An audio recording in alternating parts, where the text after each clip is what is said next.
Hi everybody. This article came because of a use case in an actual project in an enterprise environment where we had to execute a long-running stored procedure through a logic app on Azure, which was kind of a given scenario that we had to work in. However, this stored procedure meant to run for a fairly long time. I think the actual execution time took around 180 minutes, so this was something related to maintenance, so obviously it required a lot of time.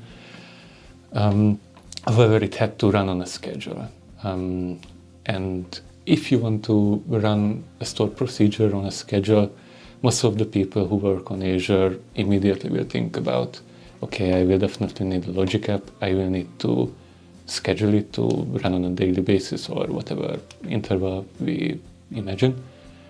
However, we realized that that has a limit, right? I think 2 minutes is the most that the logic app will wait for you to execute the stored procedure, which was impossible in our case.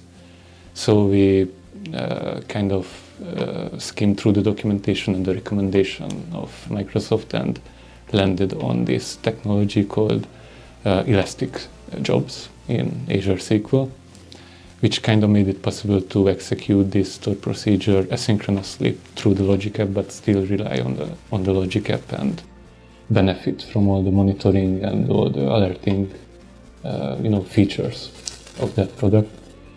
So this article basically summarizes this experience with a couple of examples, how we actually did this. It was intended to be a reference for the future. So I hope you enjoy it, and thank you.